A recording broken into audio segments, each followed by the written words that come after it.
Yes, we are to proceed further, and in this video we would complete that lesson on the pleasures of no longer being very young. I hope you are enjoying as well as understanding on the pleasures of no longer being very young.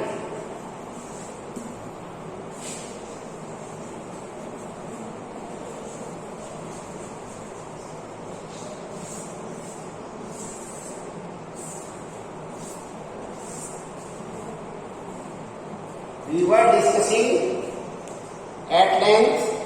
हम लोगों ने इसको word to word discuss किया है और आज हम ये पेज नंबर 9 लास्ट पैराग्राफ कहां पर पहुंच गए देखिए,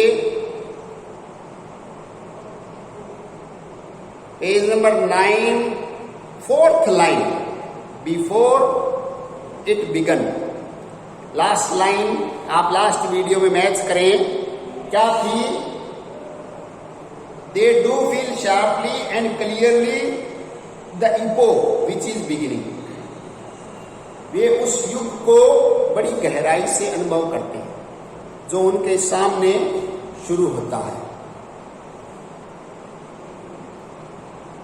For there before it began, क्योंकि वो वहां पर उसके शुरू होने से पहले ही होते हैं, इसलिए वो उसको महसूस कर सकते हैं। वो युग है, वो एरा है, वो उनके सामने शुरू होती है। उनके का मतलब किनके है?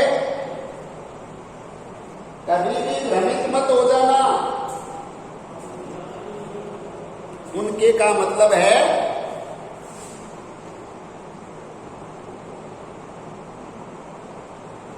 मैच्योर लोग, no longer being very young, ये इनके सामने ही शुरू होता है। तो ये किसी चीज का होना और न होना दोनों देखते हैं, दोनों देख पाते हैं।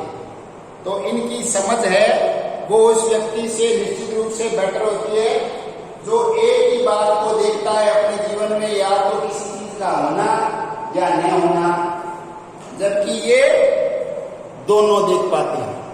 तो दोनों देखेंगे, उसकी समझ निश्चित रूप से बेटर होगी ही होगी। Yes, we are to proceed further and our target is to complete this lesson in this video. It is one of the artistic advantages of the age that they do see the new things relieved sharply against the background, their shape definite and distinct. कैसी advantage? Artistic advantage, किनकी? Aged people की। यही तो बताया गया है पूरे lesson में, pleasures of no longer being very. Artistic advantage, कलात्मक पक्ष कैसा है? कलात्मक पक्ष ऐसा है कि वे चीजों के बैकग्राउंड को देख पाते हैं। टू सी, देखिए अभी आप फाइनल में आ गए हैं, तो फाइनल के स्टूडेंट्स की तरह, सॉरी सेकंड ईयर में, तो सेकंड ईयर के स्टूडेंट्स की तरह आप थोड़ा सा समझने का प्रयास करें, मैच्योरिटी रखें। एक तो होता है सी और एक do see. What is the difference? अंतर क्या है? अपने आप सोचें, किसी को आता हो तो मनन करें। हो सकता है आप लोगों को पहले बताया होगा, एक डिवाइस होती है rhetoric device, do is use here for the sake of emphasis, जोर देने के लिए अपनी बात पर। एक तो बोलते हैं कि आई गो देयर और एक आई डू गो देयर, बड़ा अंतर है। वैसे ही एक तो देसी होता है, they do see the new things. क्या उनका एडवांटेज है कि वो ही देख पाते हैं नई चीजों के अंदर relieve sharply against the background. उन चीजों का बैकग्राउंड है वो प्रॉपरली देख पाते हैं कि कौन सी चीज कहां से आई, कौन सी चीज कहां से कैसे डेवलप हुई। आप सिंपल रखें चीजों को, कॉम्प्लिकेट ना होने दो। एकदम सिंपलेस्ट तरीके से मैं आपको बताने का प्रयास करूंगा, वे देख पाते हैं या वे बहुत अच्छे तरीके से देख पाते हैं। अभी आप बड़े इजी तरीके से आपको मैं बता रहा हूं कि आप लोग जब से पैदा हुए हैं आपने अपने घरों में गैस का चूल्हा ही देखा है। सबके घरों में गैस का चूल्हा और सिलेंडर है। फोन करते हैं, बुक करवाते हैं, आ जाती है गैस। अब देखिए एज आप लोगों के लिए वही एज है, हमारी या हमारे से आगे पीढ़ी के लोग आप लोगों के लिए एज है। अब वो इन चीजों को बेटर कैसे समझ पाते हैं? वो बेटा ऐसे समझ पाते हैं, तो मैंने आपको कहा गैस का चूल्हा है। उन लोगों ने, आपसे आगे वाली पीढ़ी ने स्टोव का यूज प्रत्यक्ष देखा नहीं, किया है। देखा नहीं है, सिर्फ यो नहीं है कि देखा था कि हुआ करता था। आप सोचिए कि आपसे आगे वाली पीढ़ी है, आपकी माताएं तो निश्चित रूप से और दादी नानी 100%, वो उससे पहले चूल्हे पर भी उनका खाना बनते हुए देखा हुआ नहीं, बनाया हुआ है खुद का। हमारा भी बेटा देखा हुआ है। हम भी जब पढ़ते थे तो स्टोव का थोड़ा सा वो एडवांस रूप उसको बोलते थे, बत्ती वाला स्टोव चलता, वो भी कैरोसिन से था, वो आवाज नहीं करता था, वो होता था। उसके बाद आई है गैस। गैस का कनेक्शन लेने के लिए अपने देश में आप लोगों को पता है कि हर काम के लिए क्या होता है, सिफारिश, अप्रोच। तो गैस कनेक्शन के लिए हमारे यहाँ बड़ी भारी अप्रोचें लगा करती थी और शहर में बहुत कम लोगों को, क्योंकि सीमित आते थे। एक एजेंसी, उस एजेंसी की क्षमताएं सीमित थी, वो 500 या 5000 इतने दे सकता है। अब सपोज 50,000 परिवार रहते हैं, उनमें से 5,000 को मिलेगा, तो वो चुनिंदा ही होंगे। ये हम लोगों ने देख रखा है बाय द वे, इसीलिए लिखा है डू सी। अब वो ज्यादा बेटर समझ पाएंगे कि नहीं कि कितना भारी आराम हो गया। 1 सेकंड में गैस जलाई, सब कुछ।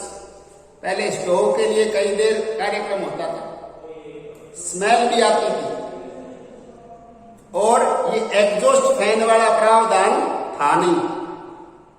अभी गैस जल रही है, कोई स्मेल नहीं आती, और एग्जॉस्ट फैन का प्रावधान अलग से है। चिमनियां लगी हुई है घर में, वो अलग से। What is it so?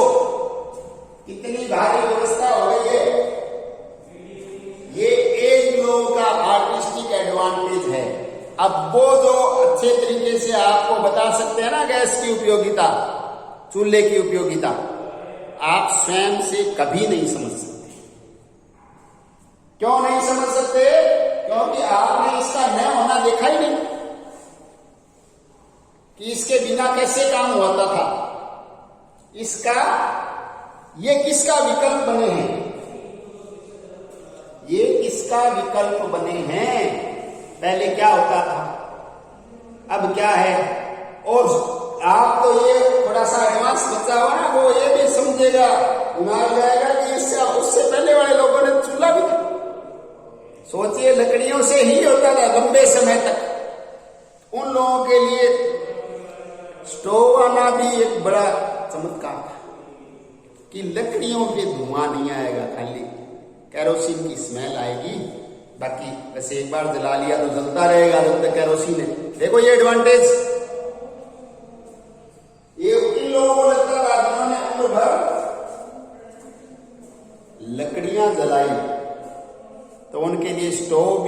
चमत्कार से कम नहीं था।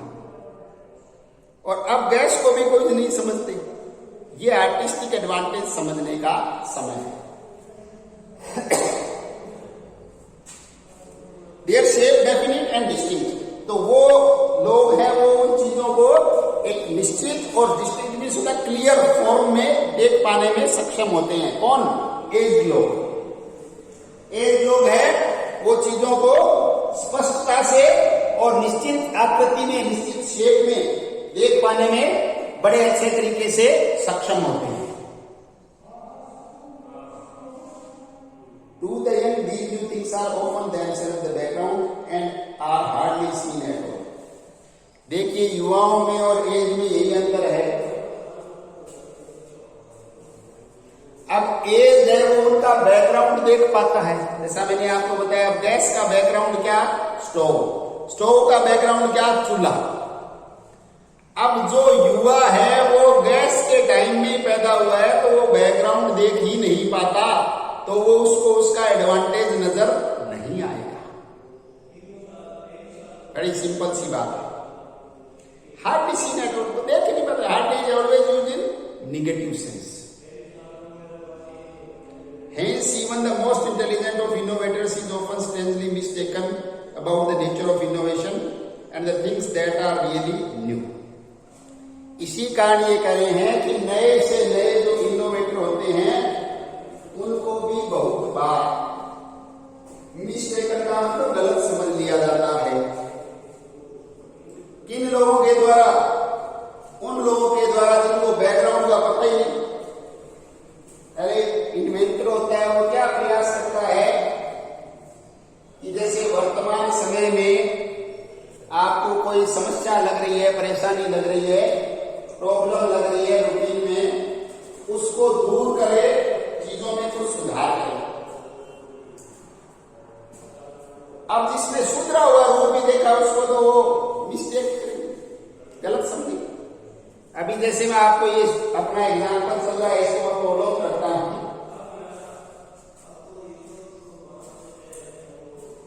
गैस जलाते हैं आप लोग लाइटर से। उसके बाद अभी हो सकता है आप लोगों के खूब के होगा, ऐसे चूल्हे भी आ गए जिनमें लाइटर की जरूरत नहीं है, बस घुमाना है, गैस जल जाएगी। ये और फर्दर इनोवेशन हो गया। लाइटर या माचिस जलाने की जरूरत नहीं है, आप नोब को घुमाइए, गैस जल जाएगी। उसने ऑटोमेटिकली इनबिल्ट ही कर दिया है लाइटर कि आप घुमाओगे, घुमाते कट की आवाज आएगी और आपकी गैस प्रज्वलित हो जाएगी। इसलिए कह रहे हैं कि उनको बहुत बार गलत समझ लिया जाता है जो इनोवेटर होते हैं। ये क्या किया है? And the oldest inhabitant will often indulge in a senile chuckle as he listens to the village orator proclaiming that the village church will soon be swept away and replaced by a factory of chemicals. Oldest inhabitants. Inhabitants कौन होता है? निवासी, रहने वाला।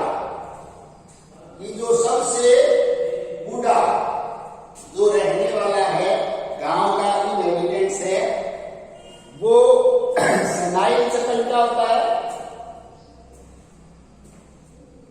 दांत निकाल कर हंसना, जो अपने यहां पे बोलते हैं खी खी करना। क्योंकि उसको पता होता है कि ये क्या बोल रहा है और क्या बोलना है, इसलिए वो हंसता है। अच्छा, हमें बता रहा है। कौन? सबसे बुरा। नए लोग इस बात पर विश्वास करते हैं, माइंडेड। बूढ़े व्यक्ति को जो पता होता है ना, वो नए को पता नहीं होता। आप लोगों ने सुन भी रखा होगा, इसीलिए उनके बिना कोई बड़ा फंक्शन संभव नहीं होता।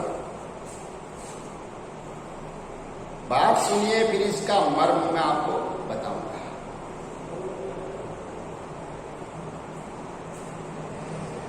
इंडल्जेंस है ना, एज ही लिसन्स, जैसे ही वो सुनता है। क्या सुनता है?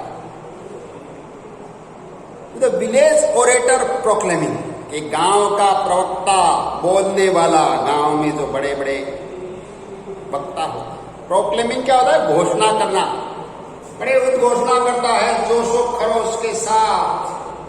Village church will soon be swept away and replaced by a factory of chemicals। ये गांव में ये जो चर्च है ना, इसको हटाएंगे और इसकी जगह एक केमिकल की फैक्ट्री लगेगी। अब युवा जो है, जिनका चर्च में कोई ज्यादा रुचि नहीं होती है, वो बड़ी तालियां बजाते हैं कि अरे वाह, ये चर्च हटेगी, फैक्ट्री लगेगी तो रोजगार होगा, तरक्की होगी, ऐसा उनको लगता है। वो जो बूढ़ा सुन रहा है ना, उसका ऐसे कई घोषणाएं पहले सुनी भी होती है, इसलिए वो हंसता है। ये बेटा पूरी दुनिया की कहानियां ध्यान में रखना, आपने यहां मंदिर मस्जिद की कहानी नहीं है, पूरी दुनिया में।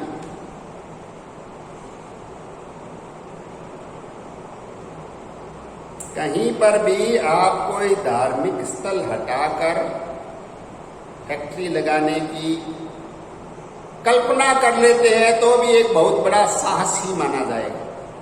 उस बूढ़े को तो पता है क्या कि न तो 9 मन तेल होगा, न राधा नाचेगी। अब कहने वाला कह रहा है कि 9 मन तेल होगा, राधा नाचेगी, और जो नए श्रोता हैं वो विश्वास नहीं कर रहे कि हाँ भाई होगा। उसको पता है पहले से कि ये कुछ नहीं होने वाला है, इसलिए वो हंस रहा है। समझदार एडवांटेज हुआ कि नहीं हुआ? क्योंकि उसने ऐसे कई भाषण सुन रखे हैं पहले से, और नए श्रोता हैं वो तालियां बजाकर स्वागत करते हैं, अरे वाह ऐसा होगा। ये बेटा ऐसा उन्माद है, जब ऐसा नंबर आता है तो लोग आपत्ति कर देते हैं कि नहीं नहीं नहीं, चर्च में तो हम पूजा पाठ करते हैं। नहीं हटेगी।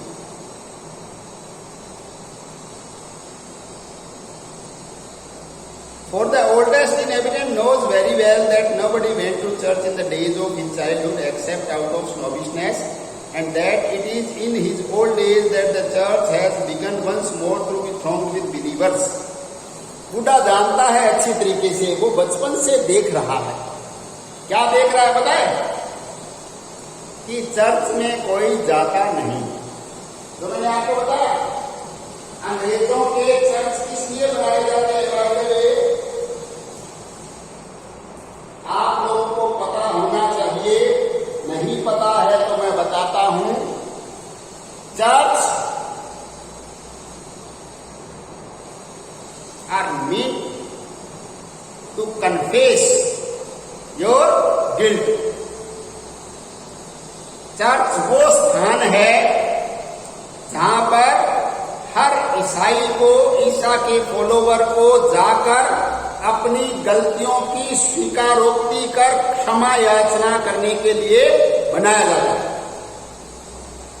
इसको इंग्लिश में बोलते हैं कन्फेशन। किसी के सामने नहीं, ईश्वर के सामने।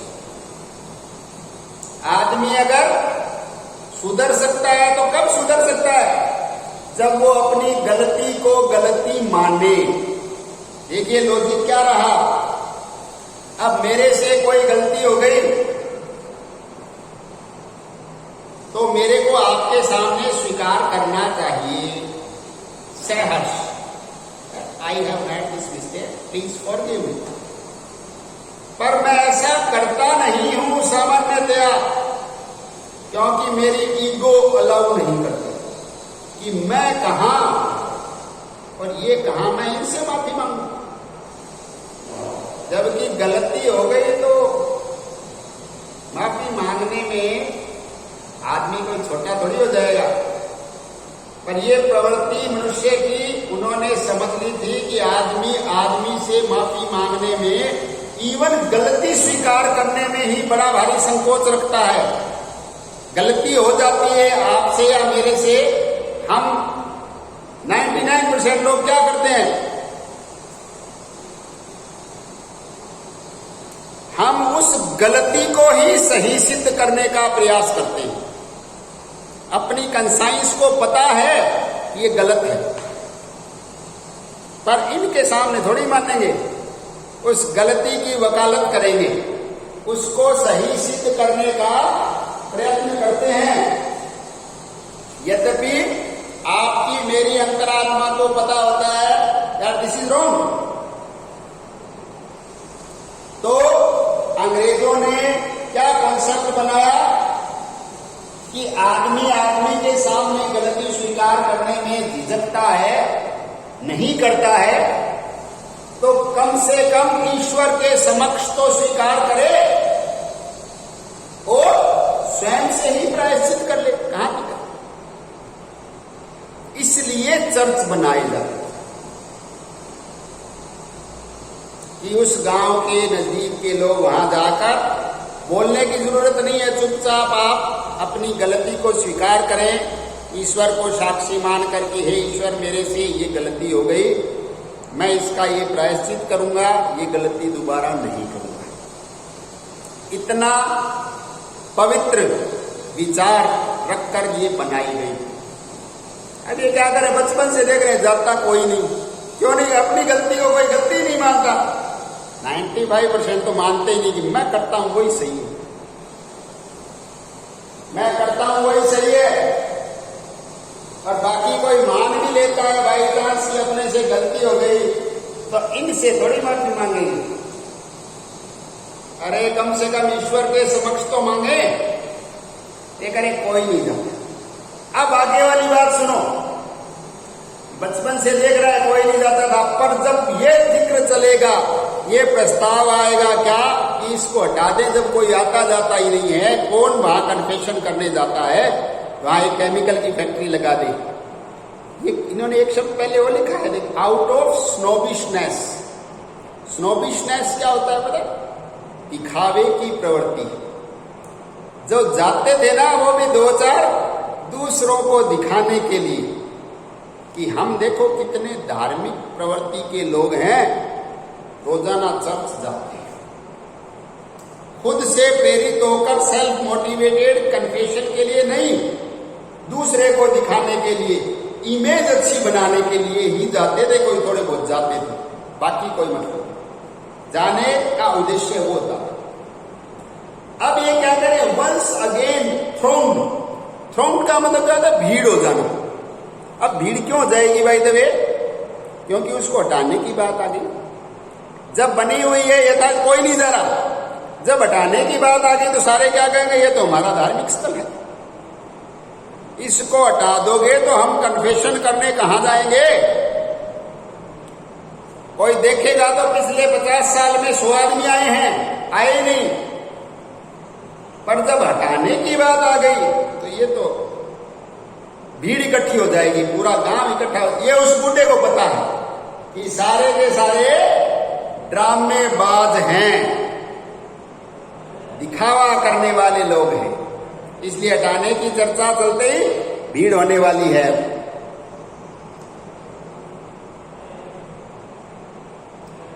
Once more to be thronged with believers, अचानक बिलीवर्स पैदा हो गए, भीड़ हो गई, और हटाने की चर्चा नहीं थी तो कोई आता जाता ही नहीं था। ये क्या है, ये पाखंड है या नहीं है, 100% है, पर हम मानते नहीं। कोई भी किसी भी धर्म में नहीं मानता। इसकी उपयोगिता ही जब नहीं है, जिस उपयोग के लिए बनाया था वो उपयोग हो ही नहीं रहा है, ना हो रहा होता। In my capacity of oldest inhabitant which सेनाई चकल। अब खुद के बारे में बता रहे हैं Chester. I will give one instance of a kinder kind. मैं आपको एक थोड़ा सा सॉफ्ट टाइप का एग्जाम्पल देता हूं, काइंडर काइंड, क्योंकि ये थोड़ा सा टफ है, लोगों को किसी को बुरा भी लग सकता है, विवाद में भी आ सकता है। ऐसा एग्जाम्पल है चर्च से संबंधित, ठीक है। मैं आपको थोड़ा सा काइंडर काइंड, बेनेवोलेंट टाइप का एग्जाम्पल क्या है?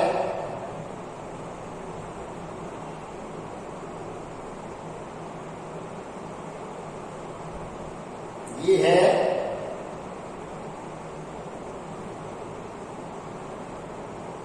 A man must be at least as old as I am in order to remember how utterly idiotic, inconceivable and crazily incredible it once seemed that any educated or even reasonably sure person should confess that he believed in ghosts.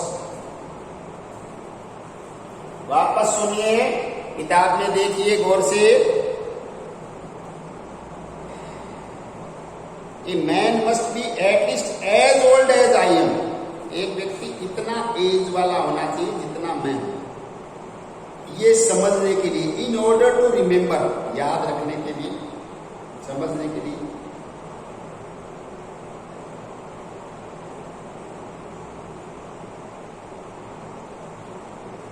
How utterly idiot, utterly means completely, idiotic means मूर्खतापूर्ण, कि कितना पूर्ण रूप से मूर्खतापूर्ण ये बातें होती थी। इनकंसीवेबल, इसको सोचा ही नहीं जा सके, जिसकी कल्पना भी संभव न हो, इसको न गढ़ा जा सके। एंड क्रेजीली इनक्रेडिबल, और सनकी रूप से अविश्वसनीय, मतलब सारा ही न मानने योग्य बात। पर उन बातों को भी समझने के लिए, अब युवा है वो कोई नहीं मानेगा, तो ये करें, उसको समझने के लिए क्या जरूरी है? एज उतनी होनी चाहिए। इस बात को समझने के लिए one seems that any educated or even reasonably shrewd person, any educated लिखा है पहले तो, कोई भी पढ़ा लिखा, और reasonably थोड़ा सा तर्क संगत रूप से shrewd मीन्स चालाक, धूर्त व्यक्ति, कोई भी पढ़ा लिखा या चालाक व्यक्ति ये मानता था क्या? should confess that he believed in ghosts. अरे ये नहीं मानते, ध्यान रखना, शब्द बार बार मैं क्या काम में ले रहा हूं? नहीं मानते।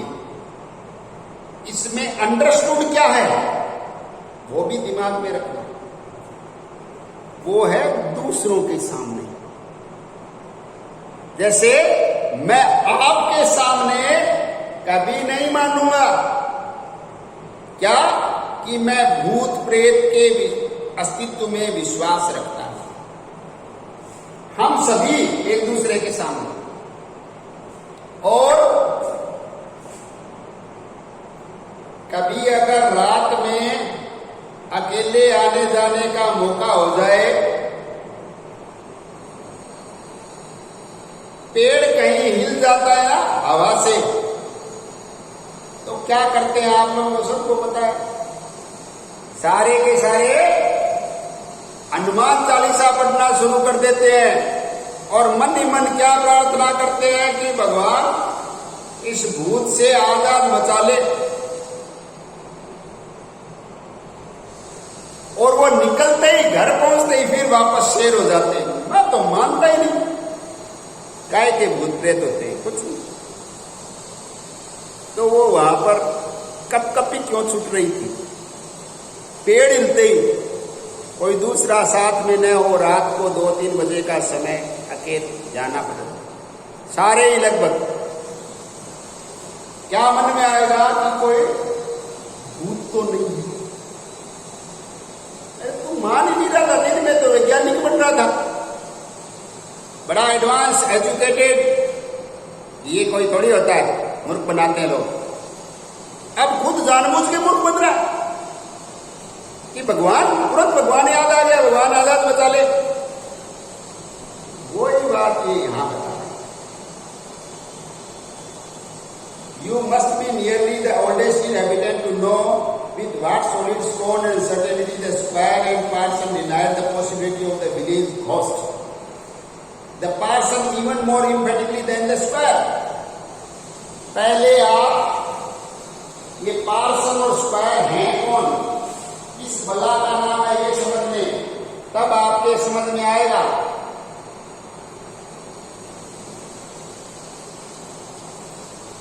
ये ईसाइयों की जो चर्चेज होती है, उनमें जैसे अपने यहाँ मंदिर में पूजा पुजारी होता है मस्जिद में, काजी इमाम ऐसा बोलते हैं, होता है।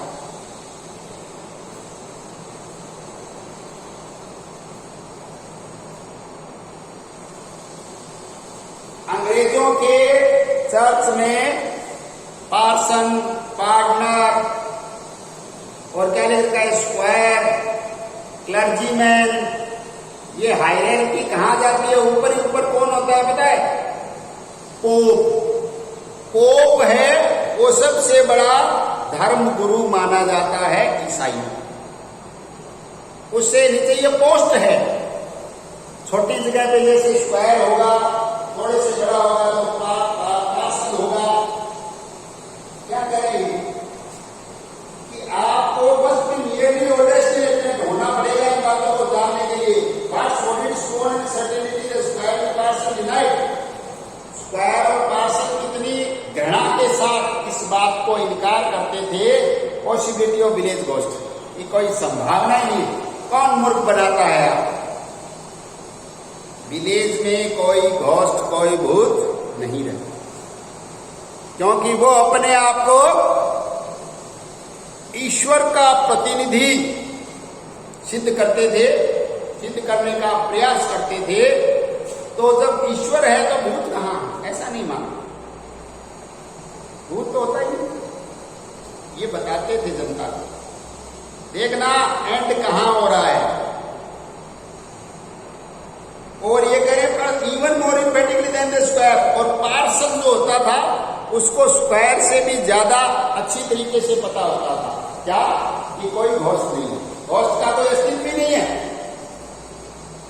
अब आगे सुनिए, the village ghost was instantly traced to the village drunkard और द विलेज लाइट। घोस्ट किसके द्वारा ट्रेस किया जाता था? जात, या तो ड्रंकार्ड जो पीने वाला होता था, या लायर जो झूठा। वो बताते थे कि हाँ है भाई, इधर मैंने वहां से देखा था, ऐसे उस छत पे, उस पेड़ पे।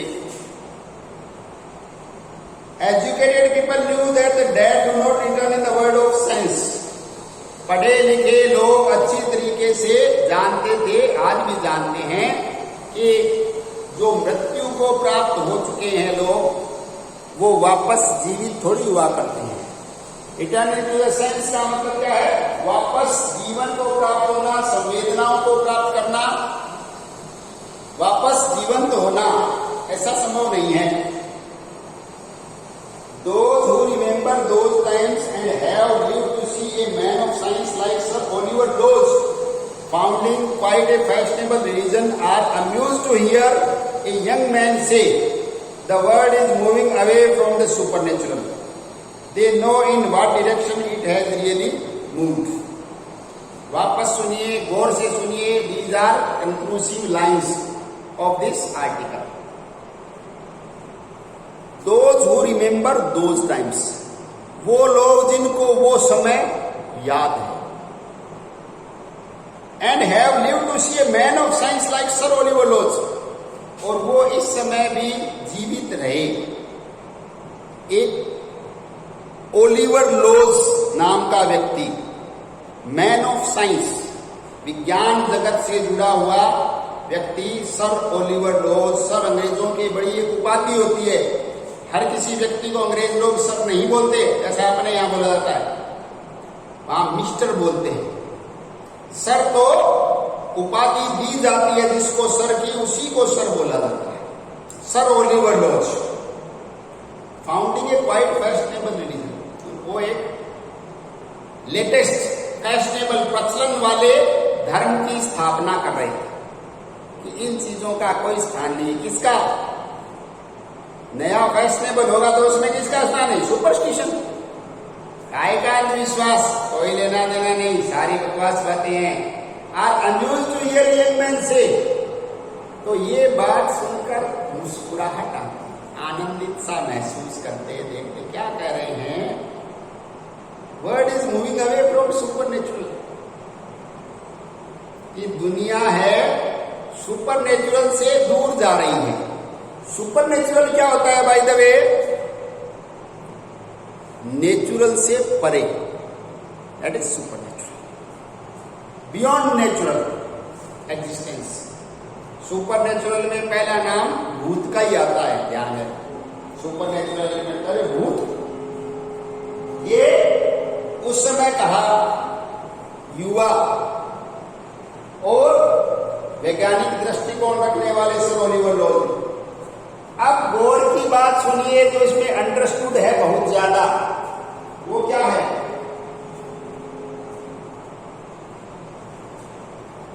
वो ये है, they knew in what direction it has really moved. They किसके लिए है? एज लोग ने। वो जानते थे, क्या जानते थे? इन what direction it has really moved, कि वास्तव में किस दिशा में जा रही थी दुनिया। ये तो क्या करें, अवे फ्रॉम सुपर नेचुरल। अभी बेटा आज तक तो संभव हो नहीं पाया, आज तक। ये तो कितने 50-100 साल पुरानी मिलेंगे आपको, 100 साल।